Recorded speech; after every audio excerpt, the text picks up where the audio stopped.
Chers frères et sœurs, je vous salue dans le nom précieux de notre Seigneur Jésus-Christ. Amen. Excellent Père de grâce, je bénis ton nom pour ce moment. Je te loue, je te glorifie. Pour ce moment que tu permets, non seulement à moi, mais à chaque personne qui va se connecter à ce message aujourd'hui. Nous te louons, te glorifions dans le nom de Jésus-Christ. Merveilleux Seigneur Jésus, je bénis ton nom. Merci pour ta grâce qui est sur ma vie, ta grâce et ta faveur sur ce moment.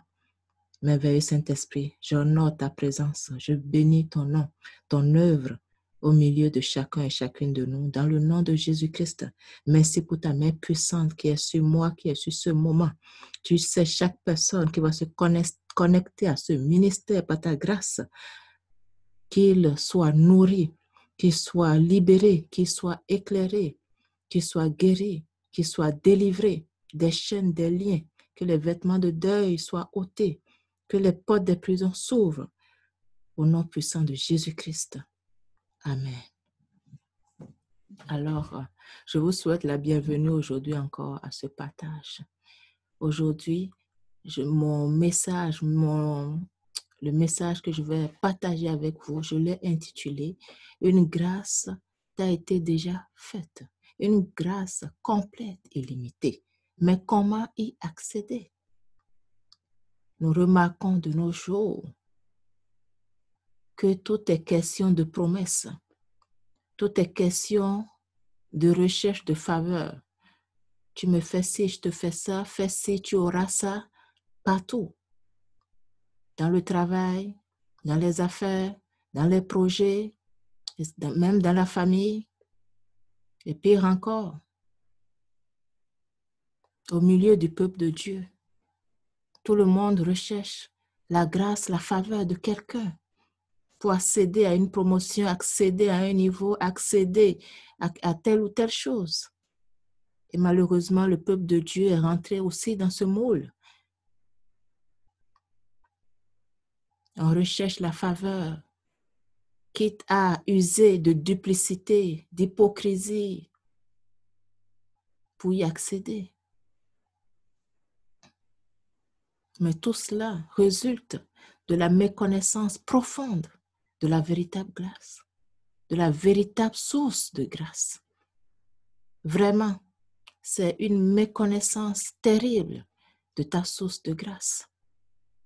Et Dieu veut te parler aujourd'hui pour que tu puisses restaurer cette ignorance, que tu puisses enlever cette ignorance de tes pensées, de ton cœur, et que la vérité soit rétablie en toi, pour que tu puisses marcher dans ce que la grâce a déjà accompli pour toi, que tu puisses marcher dans les fruits de cette grâce, sans hypocrisie, sans duplicité, sans user de subterfuges, de toutes sortes de manies pour y accéder, pour l'avoir. C'est comme vouloir manger des bonbons sans savoir où est le plat de bonbons.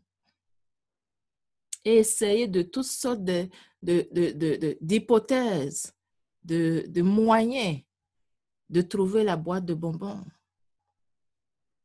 On va essayer beaucoup de fois sans peut-être y accéder, ou peut-être on va y arriver à trouver après maintes déceptions à trouver. Mais quand on a la connaissance de où est la boîte de bonbons, où est la source, quelle est cette source de grâce, on y accède, on y va direct. On n'a pas besoin d'user de duplicité, de subterfuge, de toutes sortes de méthodologies modernes du monde. Amen.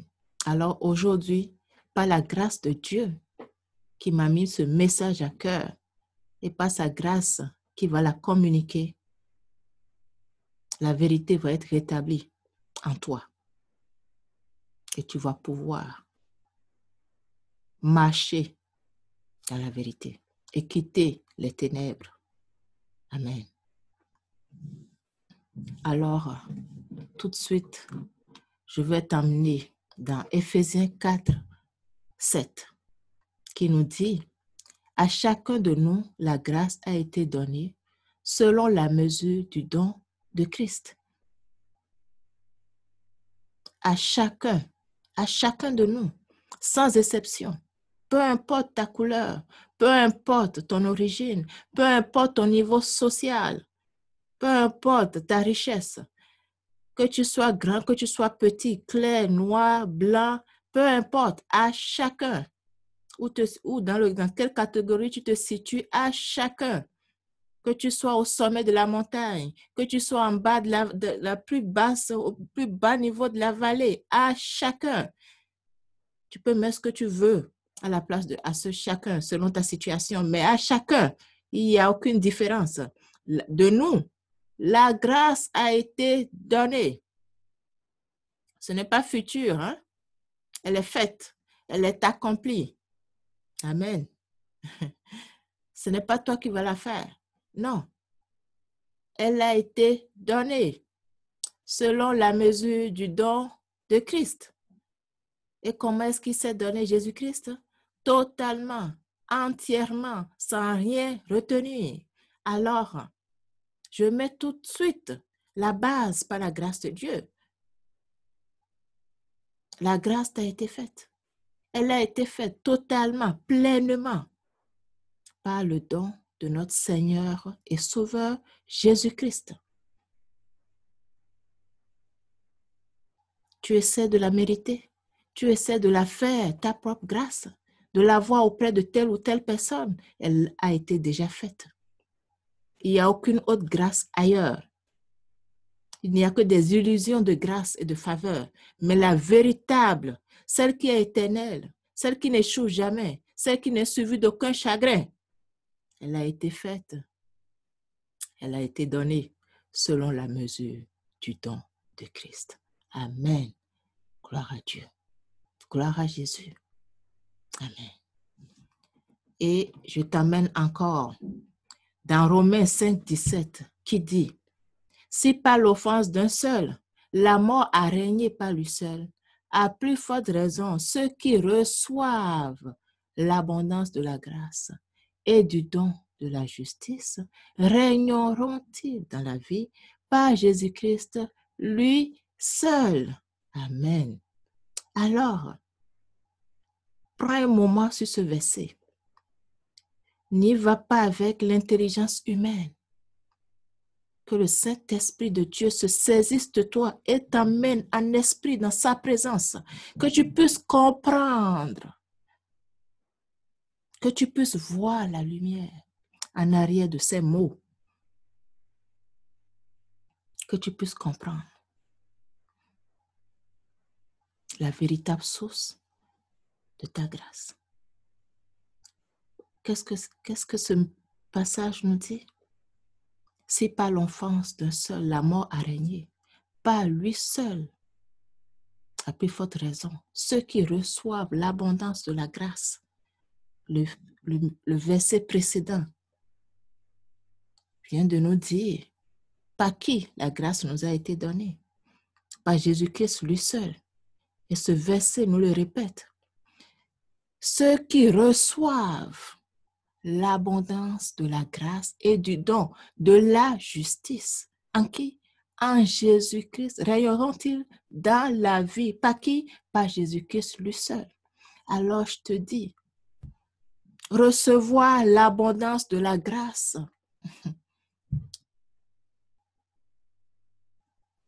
et du don de la justice. Régneront-ils? Il y a la condition pour régner. Tout le monde veut régner aujourd'hui. Tout le monde cherche à régner. Tout le monde cherche l'élévation. Tout le monde cherche à être au sommet. Parfait. Dieu veut que tu règnes. Dieu veut que tu sois puissant pour servir à ses desseins, pour que ses lois soient publiées du nord au sud, de l'est à l'ouest jusqu'aux extrémités de la terre. Mais comprends une chose. Qu'est-ce que la parole de Dieu nous dit? Ceux qui reçoivent l'abondance de la grâce et du don de la justice régneront-ils dans la vie par Jésus-Christ lui seul? Tu ne régneras réellement par rien d'autre, ni par personne d'autre, par Jésus-Christ lui seul. Et à quelle condition? À condition de recevoir l'abondance de cette grâce en premier. lieu pour pouvoir régner. Ce n'est pas, il ne faut pas mettre la charrue avant les bœufs. Ou comment on dit ça, je ne me souviens plus là. Mais je veux dire, pour aller à B, il faut commencer par A. OK. Tu ne peux pas sauter directement à l'université, hein? Impossible. Tout le monde commence là, il faut commencer. La garderie ou selon le pays où tu es, on commence par le commencement. Personne ne naît et il a déjà 100 ans. Non, on est tous bébés. Amen. OK. Donc, par processus, par étape. On dit ceux qui reçoivent l'abondance de la grâce. Alors, demande-toi, tu en es où dans tout ça? Prends juste ce verset-là, assois-toi. Est-ce que tu comprends premièrement la grâce qui t'a été faite? Est-ce que tu saisis? Qu'est-ce que ça veut dire? Est-ce que tu as compris ou tu as juste reçu Jésus? Donc, Jésus a versé son sang pour moi. J'ai la vie éternelle. J'ai toutes les bénédictions en Christ. Et Hawaï, quoi? Non, non, non. C'est plus profond que soi. Tu dois recevoir en toi-même, en ton corps, ton âme, ton esprit, la croix de Jésus-Christ. Tu dois le recevoir profondément en toi, pas religieusement, profondément en toi, par le Saint-Esprit. C'est la base. C'est le début du commencement. Et alors, le reste va suivre. Régneront-ils dans la vie par Jésus-Christ, lui seul? Il ne suffit pas de donner des slogans, de lancer des choses. Non. Non.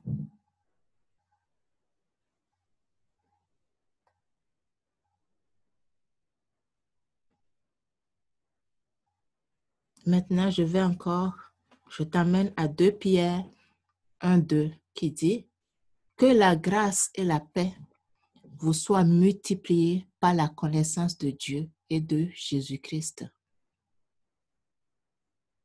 Tout le monde veut avoir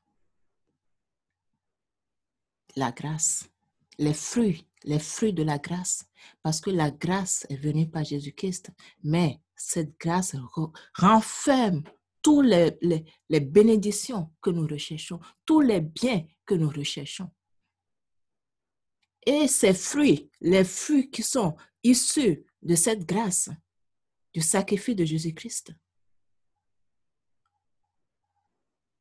nous sont multipliés par la connaissance de Dieu et de Jésus-Christ.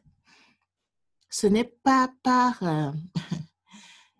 ce que tu fais, ce n'est pas par la prière, ce n'est pas par le jeûne, ce n'est pas par autre chose, ce n'est pas moi qui le dis, c'est la parole de Dieu qui le dit, que la grâce et la paix nous sont multipliées par la connaissance de Dieu et de Jésus-Christ, notre Seigneur. Et nous savons que nous ne connaissons Dieu que par Jésus-Christ. Donc, ultimement, ce verset revient à la connaissance de Jésus-Christ. Et tu ne peux pas connaître Jésus-Christ hors de sa croix, hors de son sang qu'il a versé pour nous, parce que la parole de Dieu nous dit dans Lévitique, on va le voir plus loin, que la vie de Jésus-Christ est dans son sang. Point de vie sans le sang. Même si je prends le monde naturel, si tu te vides de ton sang, tu es mort, tu es bon pour la tombe, pour être mis en terre. La vie est dans le sang. Il n'y a aucune vie hors du sang. Et ici, on parle de Jésus-Christ, de la vie de Jésus-Christ. Il n'y a pas de vie de Jésus-Christ hors de son sacrifice, hors de son sang qu'il a versé pour nous. Ces vérités doivent être ancrées, doivent rentrer dans les tréfonds de ton être profondément, profondément, plus que toute autre chose. Plus que toute autre chose que tu recherches, après lequel tu cours. Parce que la source est dans ça. C'est la source, c'est la base. Aujourd'hui, nous cherchons vite, vite, vite. Nous voulons vite, vite, vite. Le monde va vite, vite, vite. Vite. On est en mode vite. Vite, vite est devenu notre source. Ça ne va pas assez vite, on s'impatiente, on cherche tous les moyens pour que ça aille vite. Non, ce n'est pas ça. En tout cas, pas avec Dieu. Pas avec notre Seigneur Jésus-Christ. Ça peut être ça avec d'autres choses. Mais ici, on parle de Jésus-Christ. C'est la base. Connaître Christ. Tu ne peux pas le connaître hors de ce qu'il a fait à la croix pour toi. C'est notre raison d'être. C'est pour ça que je suis là. C'est pour ça que nous sommes rassemblés dans le nom de Jésus. Amen. Alors, je t'amène maintenant dans Hébreux 9, toujours pour que tu puisses comprendre, que tu puisses saisir toute la portée de la grâce qui t'a été faite en Jésus-Christ, par son sacrifice, par son sang qui a coulé à la croix. C'est la base. La base de tout, de toutes les grâces que nous avons en Christ, c'est son sang qui a coulé à la croix. Si son sang n'avait pas coulé à la croix, il n'y aurait aucune bénédiction. Il n'y aurait rien du tout. Est-ce que tu comprends ça? Est-ce que tu as une profonde révérence pour ce sacrifice? Pour le sang de Jésus-Christ qui est versé à la croix pour nous, ce précieux sang. Est-ce que tu comprends ça aujourd'hui? Prends un moment et pose-toi la question, est-ce que tu le comprends réellement? Réellement. Est-ce que tu l'as compris? Est-ce que tu l'as saisi par le Saint-Esprit? Est-ce que tu as reçu la croix de Jésus-Christ profondément en toi, dans ton corps, dans ton âme, dans ton esprit? Ou tu l'as reçu de manière superficielle, religieusement?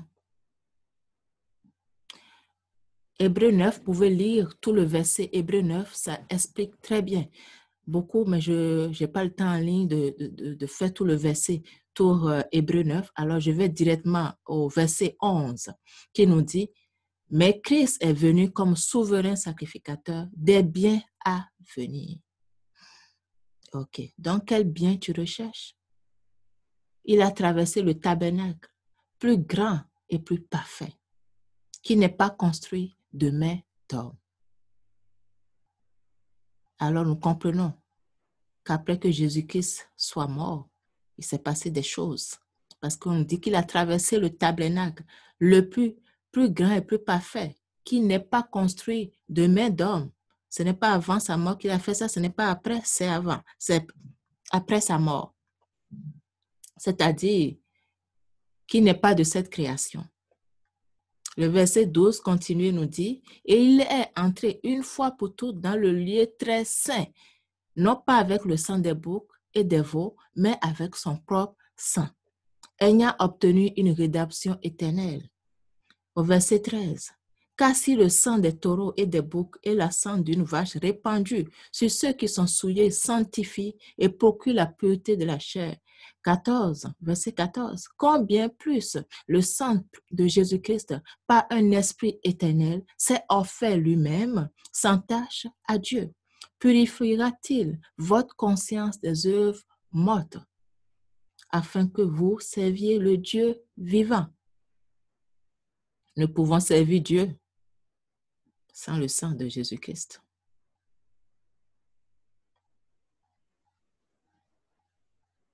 Combien plus le sang de Jésus-Christ par un esprit éternel. On parle du Saint-Esprit ici. Le précieux sang de Jésus-Christ est rendu éternel par l'Esprit éternel, le Saint-Esprit de Dieu. Nous ne pouvons pas séparer les deux. Le Saint-Esprit, le précieux sang de Jésus-Christ et la parole. Les trois sont en accord. Les trois sont en accord. Si nous ignorons un des trois, notre vie en Christ est instable. Si nous mettons l'accent sur l'un plus que sur l'autre, notre vie en Jésus-Christ est instable. Les trois sont en accord. Vous pouvez aller chercher le verset qui en parle. Ce n'est pas le sujet de mon exhortation aujourd'hui, donc je n'entrerai pas dans ce bout-là.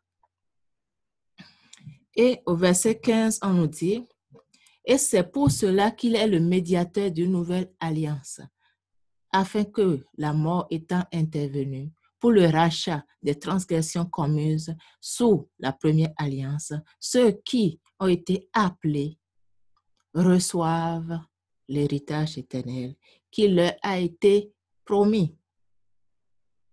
Amen. Alors tu veux recevoir l'héritage.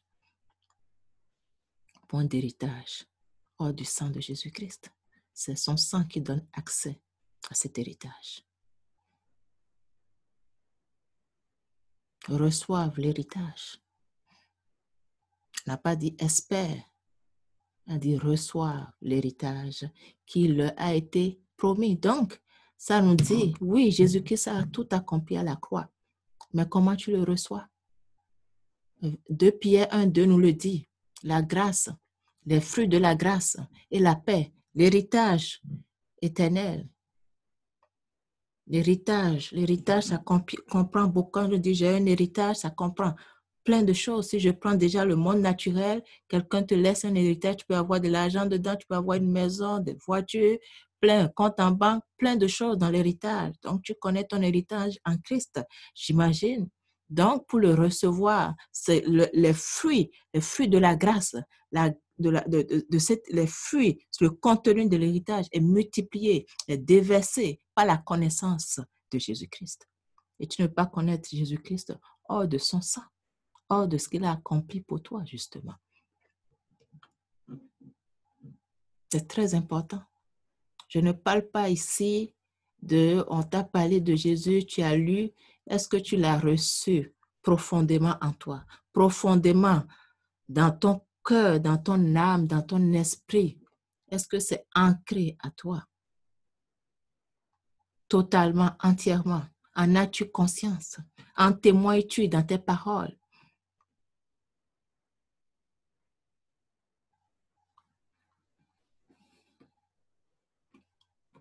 Je vais te donner 2 exemples maintenant d'utilisation. 2 exemples de 2 hommes, de 2 serviteurs de Dieu qui ont compris, qui ont reçu véritablement la croix profondément en eux. Premièrement, je te parle de Moïse. Oui, tu me diras, c'est l'Ancien Testament, oui, mais l'Ancien Testament est l'ombre du Nouveau Testament. C'est l'ombre des choses à venir. Ça explique ce qui s'en vient. OK? Donc, oui, c'est valable, même si c'est dans l'Ancien Testament. On parle de la croix de Jésus-Christ. Amen. Donc, c'est Exode 15:25 qui dit, Moïse cria à l'Éternel. Là, le contexte, c'est le peuple de Dieu dans le désert. Ils sont venus, qui avaient soif à un moment donné. Et la seule source d'eau qui était disponible était amère, l'eau de Mara. Alors, Moïse a crié à Dieu. Et l'Éternel lui indiqua un bois qu'il jeta dans l'eau. Et l'eau devint douce. Ce fut là que l'Éternel donna au peuple des lois et des ordonnances.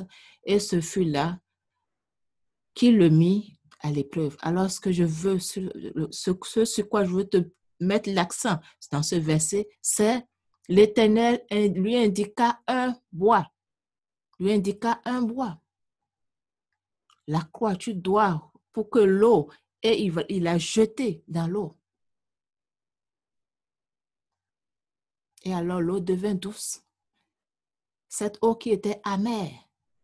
Alors, quelles sont les parties de ta vie qui sont amères? Quel département de ta vie, quel plan de ta vie où tu as un goût amer? Le mariage, les finances, la santé, qu'est-ce qu'il y a que tu as un goût amer? Tu cherches des solutions intellectuellement, tu cherches des solutions, des clés à l'extérieur. Mais je te dis ce soir, par la bouche de l'Éternel qui te parle dans sa parole, c'est la parole de Dieu, ce n'est pas ma parole, qui te dit, il t'indique le bois aujourd'hui. Dieu te pointe la croix de Jésus-Christ aujourd'hui, que tu retournes, que tu ailles recevoir cette croix en toi. Et si tu l'as oublié peut-être avec les vicissitudes de la vie, le train-train quotidien, tes pensées, ton cœur, la croix a perdu un peu, la poussière s'est déposée là-dessus. Les soucis de la vie l'ont recouvert.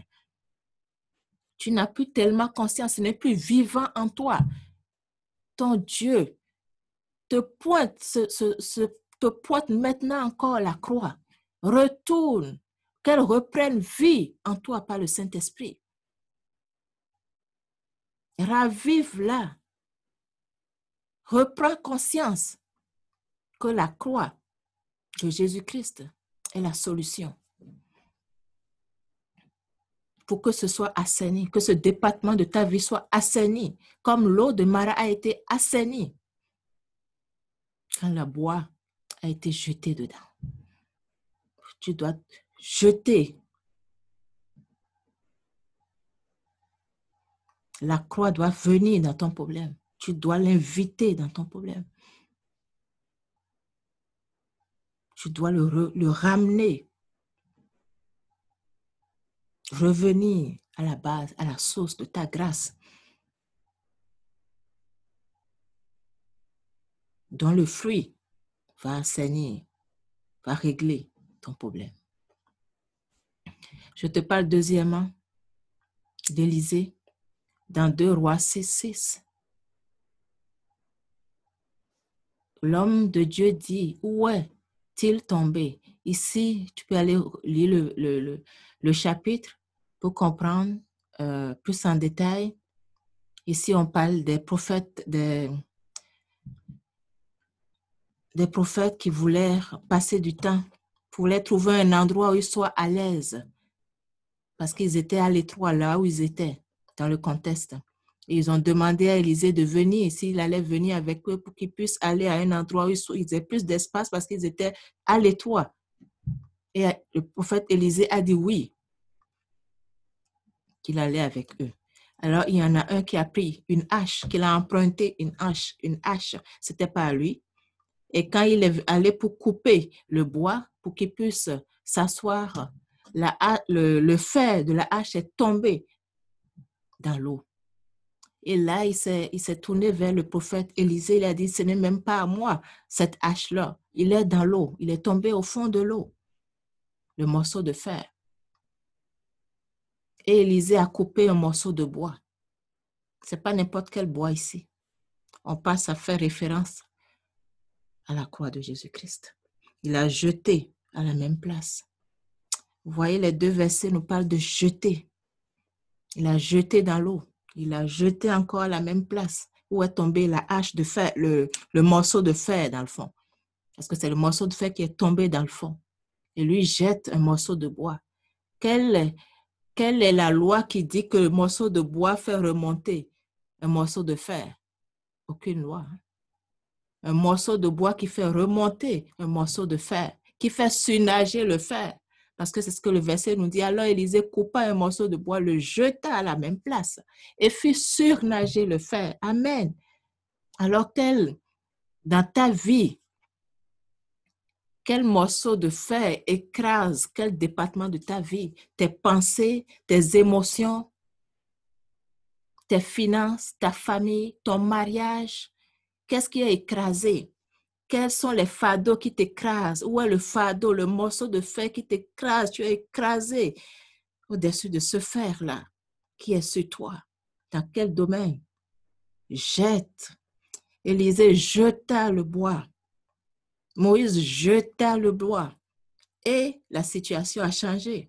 La situation n'est plus demeurée le même. Il y a eu un miracle qui s'est opéré. Alors l'Éternel te pointe aujourd'hui. Tu cries à lui, tu pries, tu penses qu'il n'entend pas, tu dis qu'il n'y a rien, tu n'entends rien parce que tu n'as pas compris. Aujourd'hui, il vient te dire, jette le bois, jette la croix.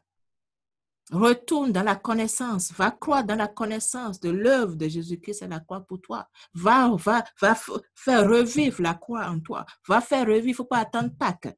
C'est à tous les jours parce que tu veux cette bénédiction quotidiennement dans ta vie. Ce n'est pas à Pâques qu'il faut parler de la mort et de la résurrection de Jésus-Christ. Non, tous les jours, la croix doit être vivante profondément en nous, dans les tréfonds de nos entrailles. Alors, Dieu te pointe la solution aujourd'hui, te parle aujourd'hui. Un temps soit peu que tu reçoives, un temps soit peu que tu entendes. Amen. Tous les biens que nous recherchons, toutes les faveurs que nous recherchons, on trouve leur source dans cette grâce. Jésus-Christ.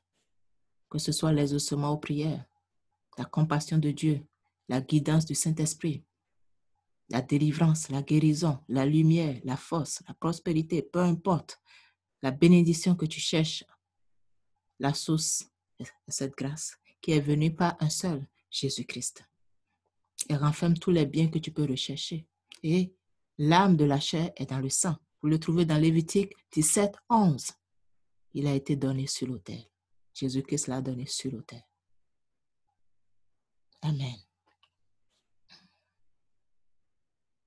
Alors tu as aujourd'hui le chemin, l'accès de ta grâce, mais ce n'est pas une connaissance superficielle qu'il faut en avoir. Il faut vraiment que tu reçoives la croix profondément, qu'elle soit jetée dans chaque entraille, chaque cellule de toi, de tes pensées, partout. Prochainement, je vais parler plus en détail de comment comment on jette la croix, comment est-ce qu'on reçoit la croix véritablement en nous, profondément, pour qu'elle puisse libérer la puissance qui est en elle par le Saint-Esprit.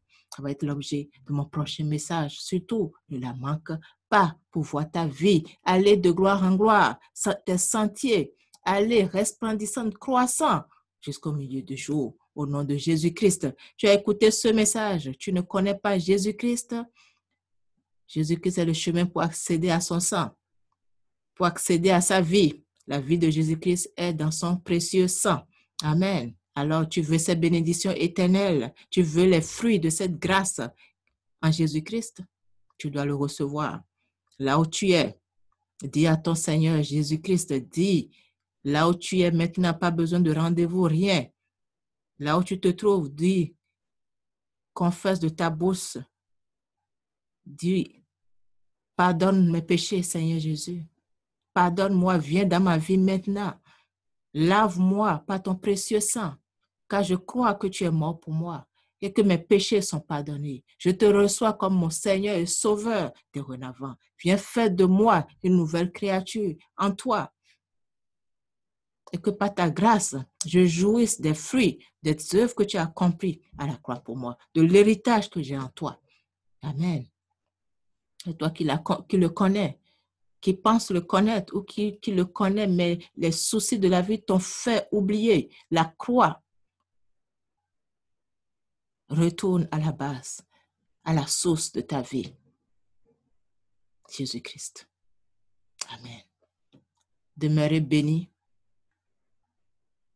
Que cette semence divine porte du fruit en abondance dans votre vie et à travers de vos vies. Au nom puissant de Jésus-Christ. Demeurez à l'écoute pour le prochain message. Dieu nous bénisse. Au nom de Jésus. Amen. À la prochaine.